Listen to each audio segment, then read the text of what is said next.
नित्य है। आत्मा का अनुभव बस एकमात्र नित्य है।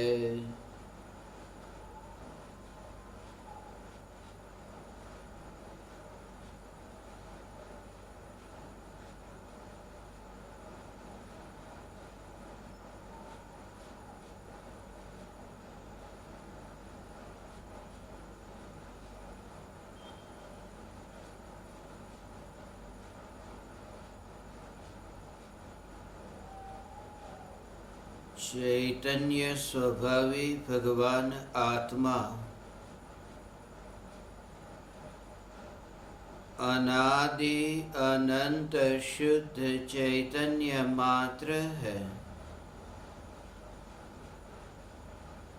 ज्ञान मात्र है। मैं शुद्ध चैतन्य मात्र, ज्ञान मात्र, भगवान आत्मा हूँ। त्रिकाल शुद्ध चैतन्य परमात्मा हूँ।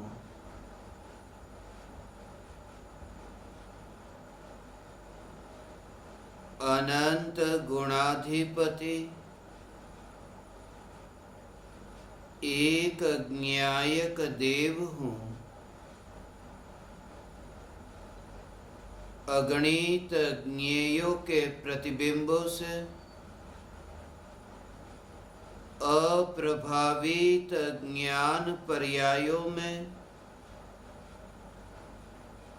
एक समय के लिए भी नहीं मिलने वाला, एक समय के लिए भी नहीं सिकुड़ने वाला त्रिकाल ध्रुव चैतन्य सत्ता मात्र भगवान आत्मा हूँ।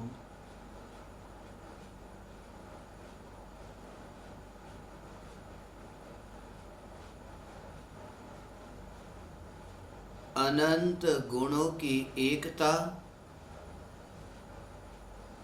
अनादि अनंत है, स्वाभाविक है। अनंत गुणों के भेद होने पर भी जिस द्रव्य के स्वरूप में कोई भेद नहीं, ऐसा अभेद एक चैतन्य तत्व, यह चैतन्य तत्व ही मैं हूँ। जहाँ गुणों के भेद में भी फैलने वाला नहीं, वहाँ पर्याय के विशेषों में फैलने वाला चैतन्य तत्व मैं कैसे हो सकता हूँ? अनादि अनंत गुणों के अस्तित्व में जिस अभेद एक ज्ञायक देव का विस्तार नहीं हो सकता, जो ज्ञायक देव अभेद सत्ता में स्थित है, ऐसा ज्ञायक स्वरूप गुण भेदों में नहीं फैलता। ऐसा ज्ञायक स्वरूप पर्याय के विशेषों में कैसे फैल सकता है? ऐसा ज्ञायक स्वरूप अनित्य पर्यायों में कैसे फैल सकता है? अपनी सत्ता का सीमा का उल्लंघन करके पर्याय में कैसे फैल सकता है? जो द्रव्य अपनी सत्ता में अनादि अनंत स्थित है, यह द्रव्य ही मैं हूँ। निर्विकल्प अनुभूति के काल में पर्याय से गैर हाजिर हो जाता है, पर द्रव्य से तो गैर हाजिर होता है, पर भावों से तो गैर हाजिर होता है, मगर अपने शुद्ध परिणमन से भी गैर हाजिर होकर त्रिकाल ध्रुव ज्ञायक देव पर दृष्टि करता है। दृष्टि ऐसी ज्ञायक देव पर ढली कि सहज ही परद्रव्य और प्रभावों से ध्यान हट गया। सहज ही ज्ञायक देव दृष्टि में आया। सहज ही ज्ञायक देव ध्यान का ध्येय बना।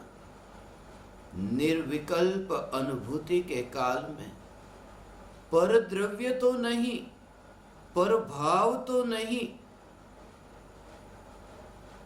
निर्मल पर्याय भी ध्यान का ध्येय नहीं बनती, क्योंकि जो निर्मल पर्याय स्वयं ध्यान स्वरूप है वह तो न्यायक की ओर ढली है। जो निर्मल पर्याय न्यायक में ढली है, अभेद हुई है, वही पर्याय पर के साथ संबंध कैसे बनाए।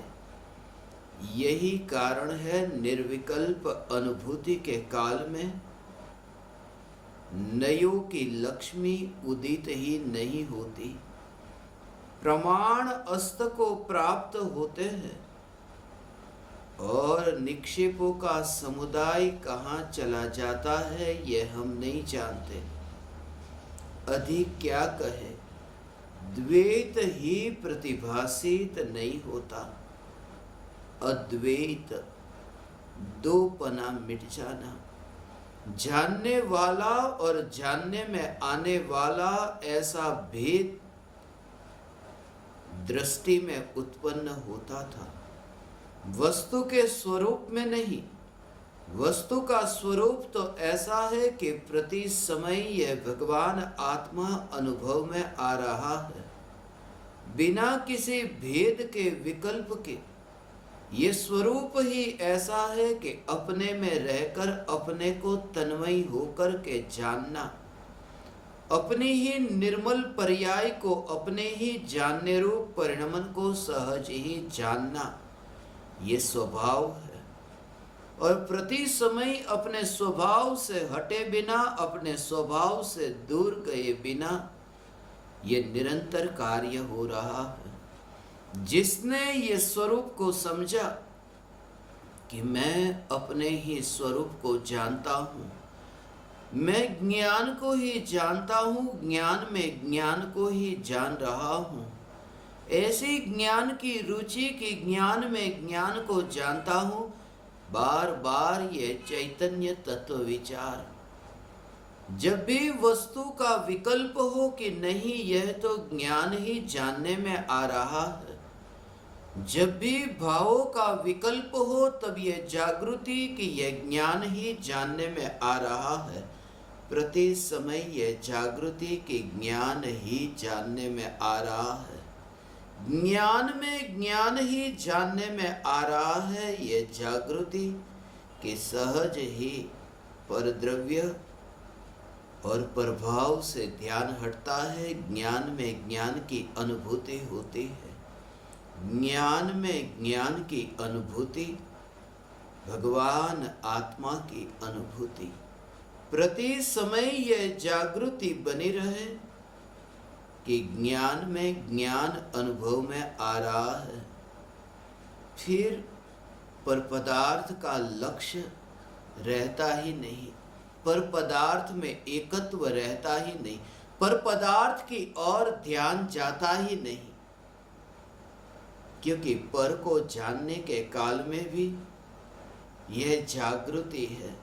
और इस जागृति के बल पर ही ध्यान का जो ध्येय है, ये ध्यान का ध्येय चैतन्य तत्व सहज ही बन जाता है। तत्व विचार से सहज ही चैतन्य तत्व विचार से न्यायक देव ध्यान का ध्येय बनता है। हे ज्ञान दीपक, तुम ज्ञान दीपक से ध्यान दीपक हो।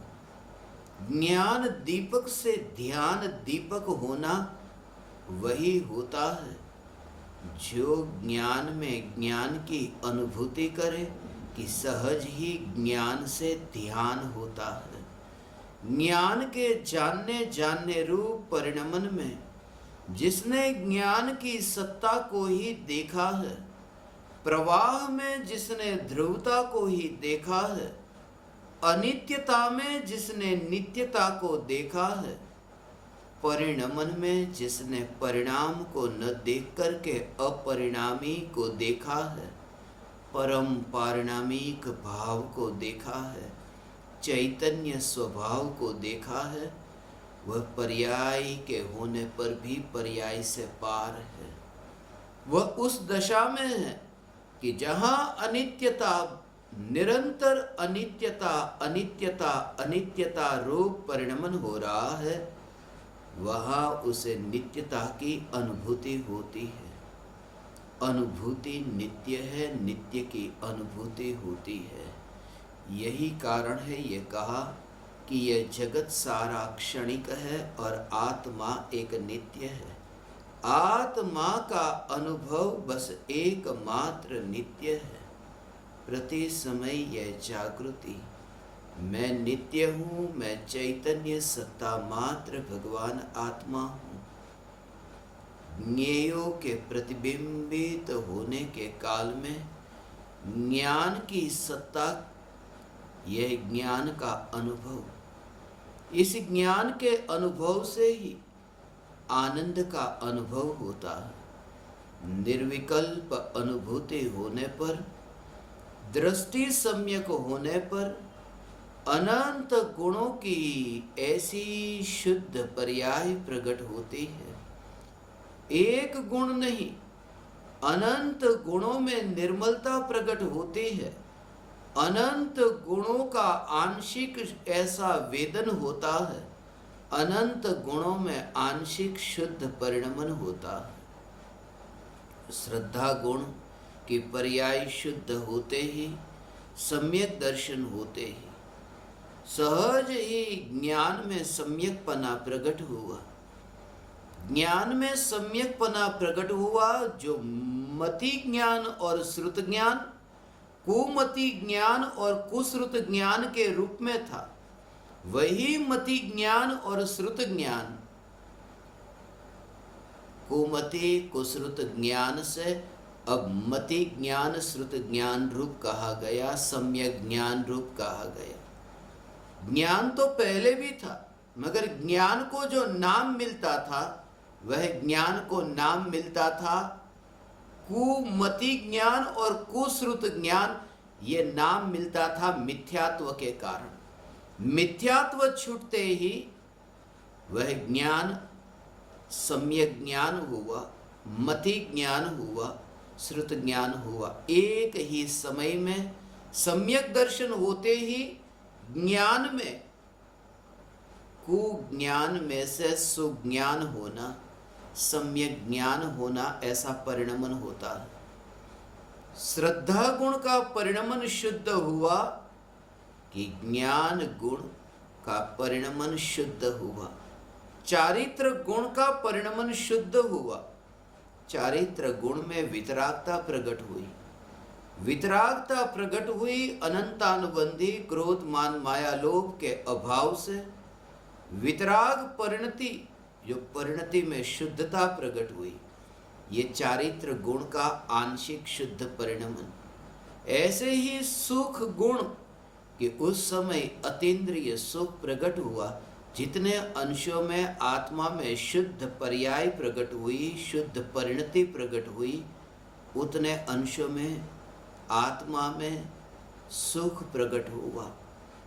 जितने अंशों में राग द्वेष है, उतने अंशों में दुख है।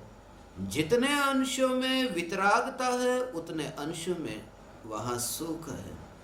आत्मा में श्रद्धा, ज्ञान, चारित्र, सुख, वीर्य, जो पुरुषार्थ करने का सामर्थ्य, वह पुरुषार्थ करने का सामर्थ्य आंशिक पुरुषार्थ व्यक्त हुआ। अनंत वीर्य के धनी अरिहंत भगवान, वो दशा तो जब 13वां गुणस्थान होगा तब वह अनंत वीर्य के धनी होंगे। मगर आत्मा की जो शक्ति थी, अनादि काल से जो आत्मा का सामर्थ्य था, वो सामर्थ्य प्रकट होते ही आत्मा का वैभव प्रकट हुआ। आत्मा का अनंत सामर्थ्य है, मगर वह अनंत सामर्थ्य पर्याय में जो शक्ति थी वो शक्ति व्यक्त हुई। आत्मा की शक्ति कि एक समय में लोकालोक को जान सके ऐसा सामर्थ्यवान भगवान आत्मा लोकालोक को जाने, उससे पहले लोकालोक को जानने वाले को तो जान ले। लोकालोक को जानने से पहले लोकालोक को जानने वाले को जानना होता है, और आत्मा को जाना कि जिसने लोकालोक को जानने वाले को जान लिया। एक ये अनंत शक्ति का वहां आंशिक शुद्ध परिणमन ऐसा हुआ कि वीर्य शक्ति, वीर्य गुण, उसका पर्याय में व्यक्त होना, ये चौथे गुण स्थान से शुरुआत हो गई। ऐसे ही आत्मा में अनंत गुण है, और अनंत गुणों की पर्याय आंशिक शुद्ध, वो जो शुद्धता में है, आंशिक जो वेदन होता है वो वेदन चौथे गुण स्थान से शुरू हुआ। पर्याय का वेदन होता है, पर्याय अंश में आंशिक रूप से शुद्ध हुई। द्रव्य का तो वेदन होता नहीं, द्रव्य तो व्यक्त होता नहीं, इसलिए पर्याय में जो आंशिक शुद्धता प्रकट हुई उसका वेदन हुआ, और पर्याय में जो शुद्धता का वेदन हुआ अब वह पुरुषार्थ होगा। एक शुरुआत हो गई, वो अनुभव हो गया, अब पुरुषार्थ रुकेगा नहीं। अब आनंद प्रकट हुआ एक समय के लिए, सिर्फ निर्विकल्प अनुभूति में चैतन्य परमात्मा स्वरूप दृष्टि में आते ही, एक दृष्टि में आते ही सहज ही आनंद आनंद आनंद की तरंगे उठने लगी। एक अंश में कि कुछ अंश तो व्यक्त हुआ, व्यक्त हुआ अर्थात पर्याय में अभिव्यक्त हुआ। द्रव्य तो पूर्ण शुद्ध दृष्टि में आया है, मगर उसी समय पर्याय में भी जो व्यक्त, जैसे कपड़ा है, कपड़ा सफेद वस्त्र पूरी तरह से इतना मैला है। पूज्य गुरुदेव से ये दृष्टांत देते थे, घाचीनी घाणीनु दृष्टांत के घाचीनी घाणी में तेली के वहाँ जो तेल, उस तेल में काम करते करते तेल वाले कपड़े होते हैं, धूल उड़ती है, कपड़े पर चिपकती है, इतनी धूल चिपकी है कि पूरा कपड़ा अब काले रंग का लगता है वो सफेद रंग का मगर दिखता है काले रंग का। ऐसे ही भगवान आत्मा शुद्ध है, मगर वर्तमान की पर्याय में मिथ्यात्व के आवरण से अशुद्ध पर्याय के आवरण में वो अशुद्ध दिखता है, मिथ्यात्व के आवरण में अशुद्ध दिखता है। भगवान आत्मा है शुद्ध, मगर पर्याय में अशुद्ध है, और ये अशुद्धता कपड़े में जो आई है वो कपड़े के अंदर से नहीं आई है, वो बाहर से धूल आई, बाहर से तेल और धूल के आते ही वो कपड़े में अशुद्धता आई। ऐसे ही भगवान आत्मा में से, अंदर में से ये अशुद्धता उत्पन्न नहीं हुई।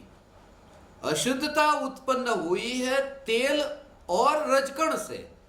ये तेल कौन कि आत्मा में उत्पन्न होने वाले राग द्वेष के भाव, और वो धूल जो बाहर में परद्रव्य के निमित्त से, पर के लक्ष्य से, ये मलिनता पर्याय में उत्पन्न हुई। मगर वो मलिनता उत्पन्न हुई है, वो मलिनता भगवान आत्मा के द्रव्य स्वभाव में से उत्पन्न नहीं हुई। वो तेल जो है, वो धूल जो है, वो सफेदी में से नहीं निकली। ऐसे ही शुद्ध चैतन्य स्वरूप जो है, उस शुद्ध चैतन्य स्वरूप में से, शुद्ध चैतन्य स्वरूप में से ये अशुद्ध पर्याय उत्पन्न नहीं हुई। मगर अभी तो ऐसा ही लगता है, जिसने वो कपड़े को देखा उसे तो कपड़ा काला ही दिखता है, कपड़े पर काला मैल नहीं दिखता। मगर ऐसा कोई सफेद वस्त्र कहीं देखा और कोई समझाने वाला समझाए कि जैसा मेरा ये सफेद वस्त्र है, तुम्हारा भी वस्त्र है वह भी ऐसा ही सफेद है, तुमने भ्रम से इसे काला माना है। सर्वज्ञ भगवान ये समझाते हैं जिनकी पर्याय में पूर्ण शुद्धता प्रकट हुई, ऐसे सर्वज्ञ भगवान समझाते हैं कि तुम्हें पर्याय में जो अशुद्धता है वो पर्याय की अशुद्धता द्रव्य में नहीं है, हमारा स्वयं का ये अनुभव है। हमने वो पूर्ण शुद्ध चैतन्य स्वरूप को देख करके पर्याय में पूर्ण शुद्धता को पाया है। और तुम में भी ऐसा अनर्थ सामर्थ्य है, तुम्हारा कपड़ा भी अभी गंदा दिखता है, गंदा हुआ नहीं है। अब यहां तक तो प्रक्रिया हुई, यहां तक तो कोई वेदन नहीं हुआ, ये तो सिर्फ सुना, ये सिर्फ सुना है। सुना, ये सिर्फ तीर्थंकर परमात्मा की पुकार को सुना। अब हुआ यूं कि जब ऐसी पुकार सुनकर के अंदर से एक बार भाव आया, सामने वाला व्यक्ति जिसके प्रति आपको है प्रीति, तो प्रीति के कारण वो ऐसा होगा कि लाओ मैं ये प्रयास करता हूं कि वो सफेद कपड़ा है ऐसा कहता है, तो मैं भी ये प्रयास करता हूं। और तुमने भी ऐसा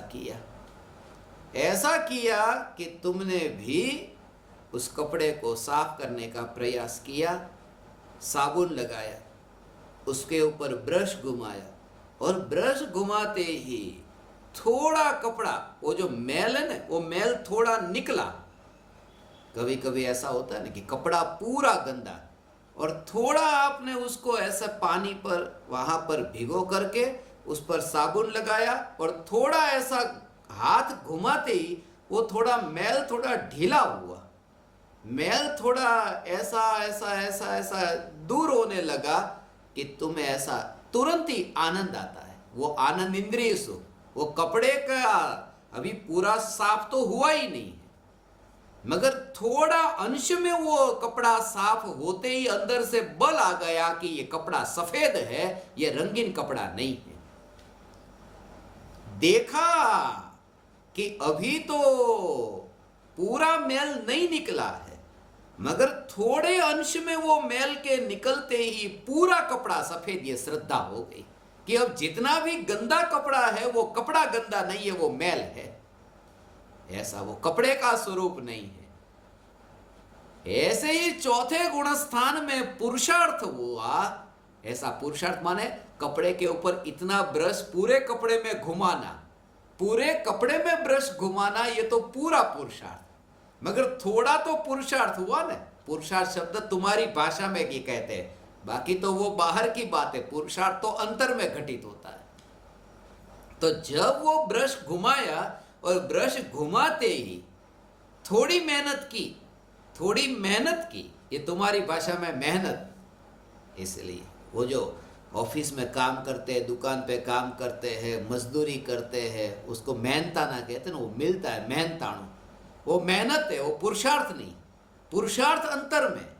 तो कपड़े को जैसे ही धोया, ऐसे ही कपड़े को थोड़ा धोते ही मैल गया कि पूरा कपड़ा सफेद है। ये श्रद्धा हो गई, ये श्रद्धा हुई, खुशी भी हुई, मगर अभी खुशी में वो संतुष्ट नहीं है, क्योंकि पूरा कपड़ा यदि अभी संतुष्ट हो जाए तो पूरा कपड़ा धोएगा ही नहीं।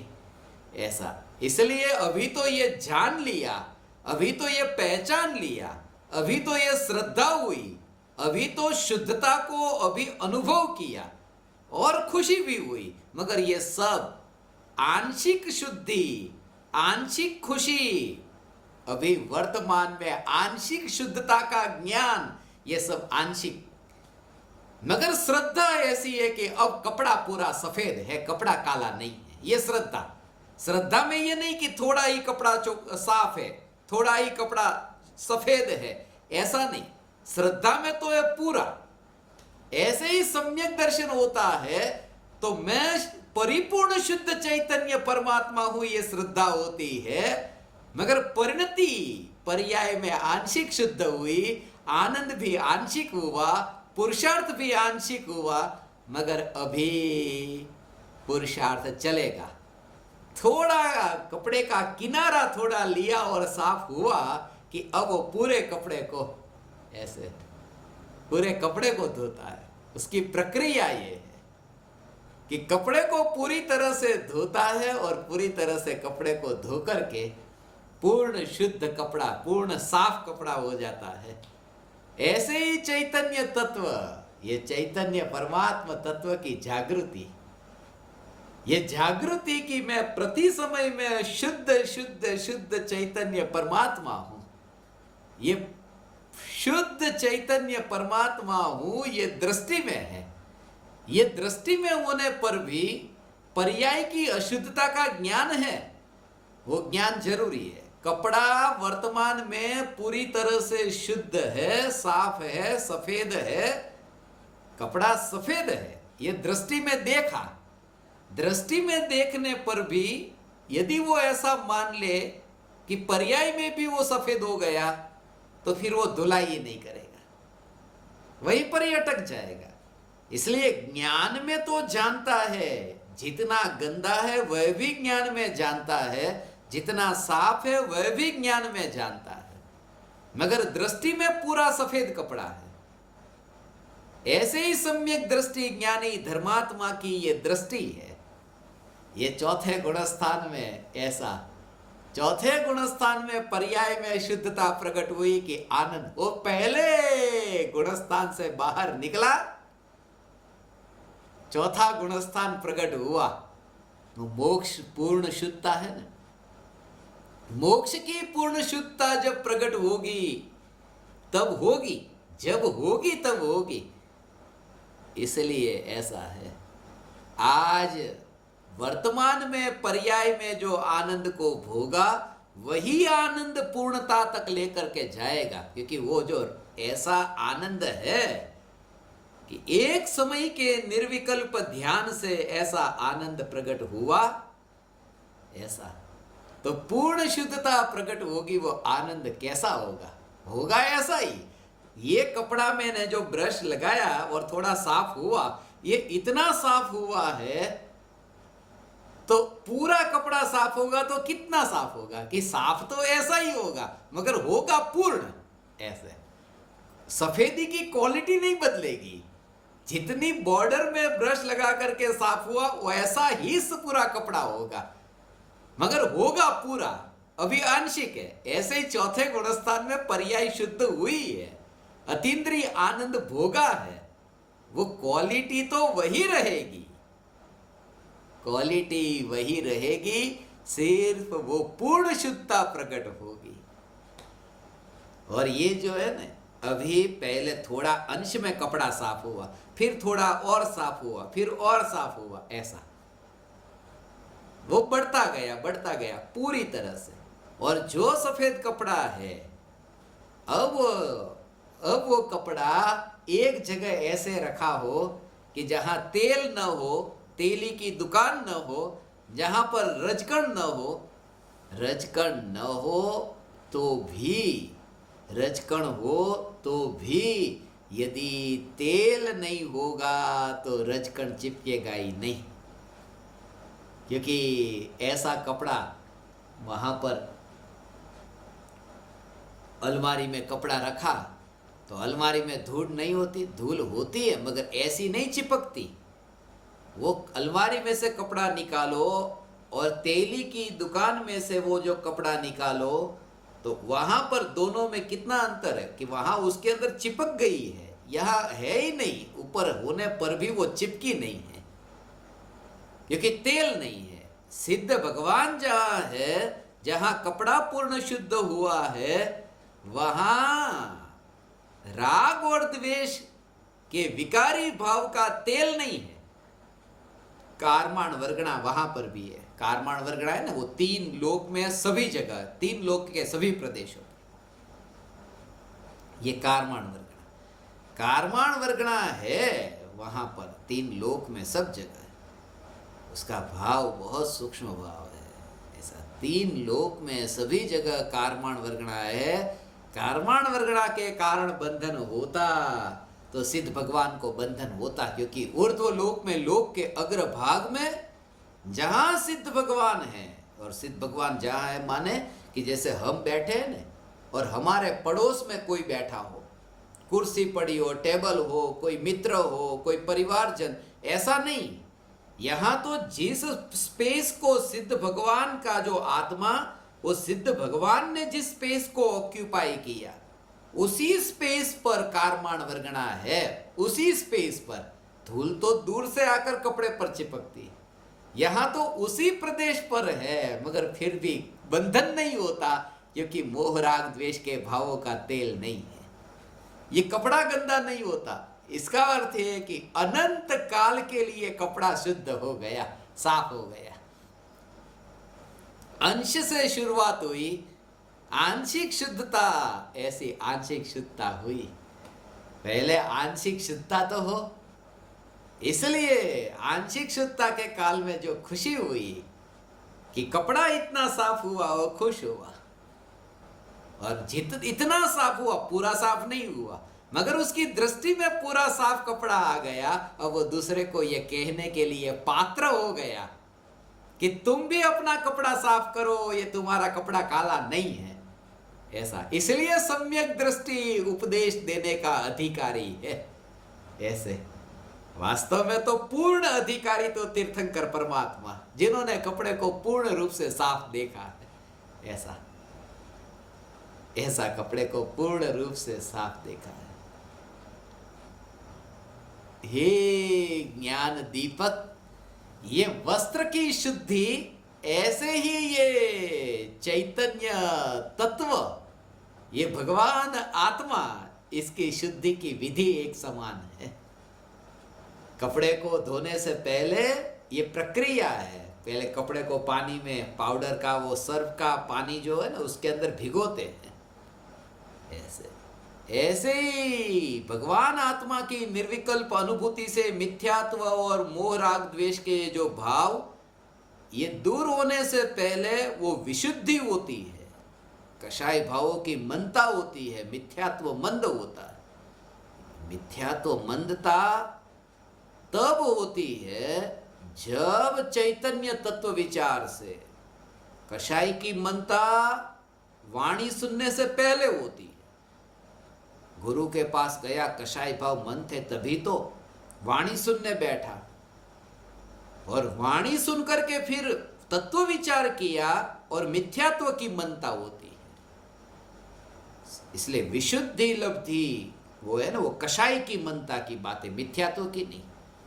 मगर प्रयोग जब करता है और करण लब्धि में पहुंचा, वहां मिथ्यात्व मंद मंद मंद होने लगता है कि जब वो सम्यक दर्शन की प्राप्ति हुई, तब मिथ्यात्व का अभाव हुआ, और जो कषाय भी मंद पहले हुआ था अनंतानुबंधी, वो कषाय का भी अब उदय नहीं रहा। अर्थात सम्यक चारित्र, स्वरूपाचरण चारित्र, आंशिक वितरागता प्रकट हुई।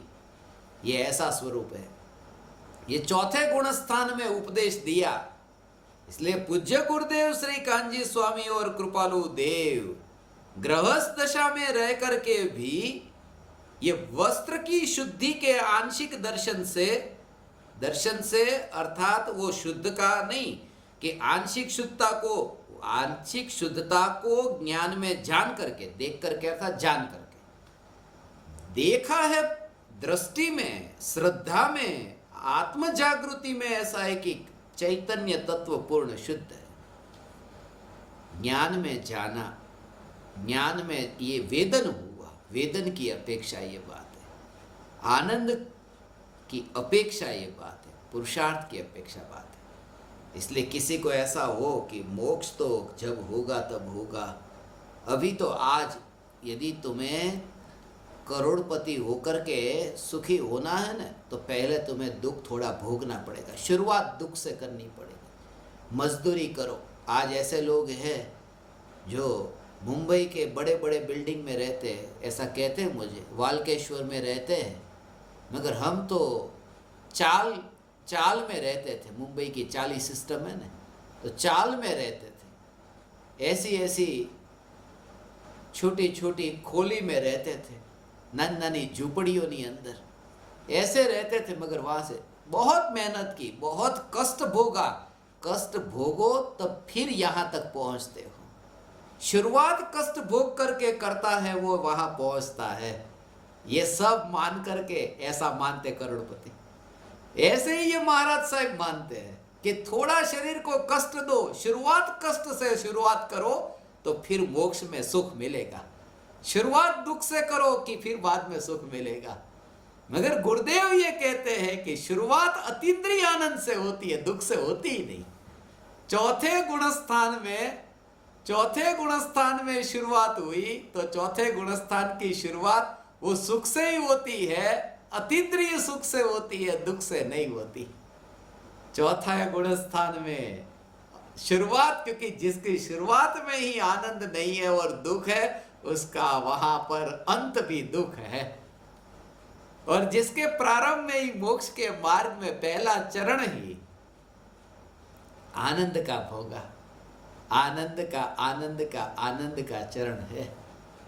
दुख से शुरुआत होती है और सुख तक पहुंचते हैं। पहले दुख से तो बात करो, फिर सुख की बात करना। अरे दुख की बात कर दी, निगोद में अनंत दुख भोगा, वो दुख से शुरुआत तो कर दी थी ना।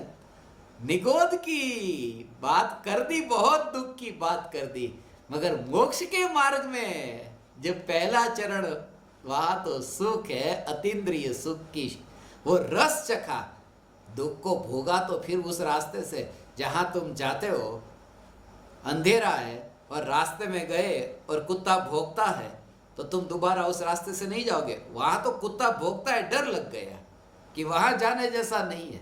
अब तुम्हें पहले ही अनुभव हो जाए, मोक्ष के मार्ग में निकले और दुख का अनुभव हो, फिर उस मार्ग पर तुम यात्रा क्यों करोगे? यहां तो पहले ही उस मार्ग पर चलते ही इतना आनंद अतीन्द्रिय भोगा कि अब वो मार्ग पर आगे जाता है। ऐसे ही ये मोक्ष मार्ग की यात्रा आंशिकता से लेकर के पूर्णता तक की ये यात्रा है। हे ज्ञान दीपक, ये परोक्ष सत्संग में भी प्रत्यक्ष सत्संग, ये इंटरनेट नहीं है ना,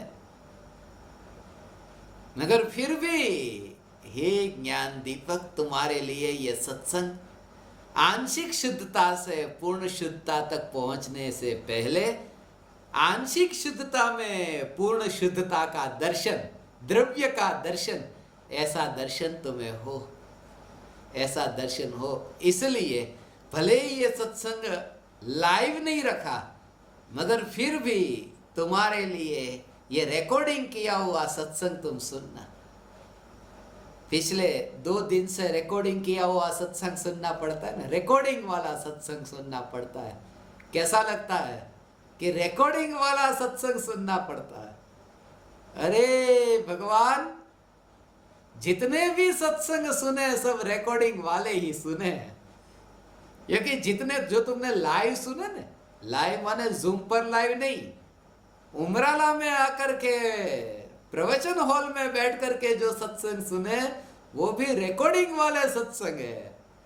केवल ज्ञानी के केवल ज्ञान की रील में जो रिकॉर्डिंग हो चुका है, पहले से रिकॉर्डिंग है, पहले से ही रिकॉर्डिंग है। केवल ज्ञान में तो भगवान के ज्ञान में रिकॉर्डिंग होगा, वही हम सुनते हैं, वही हम जानते हैं। हे ज्ञान दीपक, ये प्रति समय जागृति बनी रहे, प्रति समय ये जागृति बनी रहे कि भगवान आत्मा वर्तमान में त्रिकाल सत्ता स्वरूप शुद्ध जैसे पर्दा सफेद है और रंग बेरंगी दृश्य उस पर पहले से ही रिकॉर्डिंग किए हुए जो है वो दिखाई देते हैं। ऐसे नए नहीं आते। ऐसे ही ज्ञान की पर्याय में ये सब दृश्य जो सुनिश्चित है वो ज्ञान की पर्याय में प्रतिबिंबित होते हैं, पर्याय में प्रतिबिंबित होते हैं, पर्याय में मिल नहीं जाते। और जिसकी पर्याय में ये मिल नहीं जाते, ऐसा पर्याय से पार में त्रिकाली ध्रुव शुद्ध चैतन्य परमात्मा ऐसा है। हे ज्ञान दीपक, आज तो प्रत्यक्ष सत्संग नहीं हुआ, मगर अभी अभी मुझे पता चला है कि इंटरनेट आ गया है। ये सत्संग करते रहो तो इंटरनेट आ जाएगा। कल का सत्संग 22/5/2021 से हम पूरा प्रयास करेंगे कि कल से लाइव सेशन होगा, मगर जागृति रहे कि वह भी रिकॉर्डिंग वाला ही है। फिर भी जागृति रहे कि रिकॉर्डिंग वाला दृश्य भी जहाँ प्रतिबिंबित होता है, वह पर्दा, वह वस्त्र, वह कपड़ा त्रिकाल शुद्ध है। चैतन्य तत्व, चैतन्य वस्त्र त्रिकाल शुद्ध है।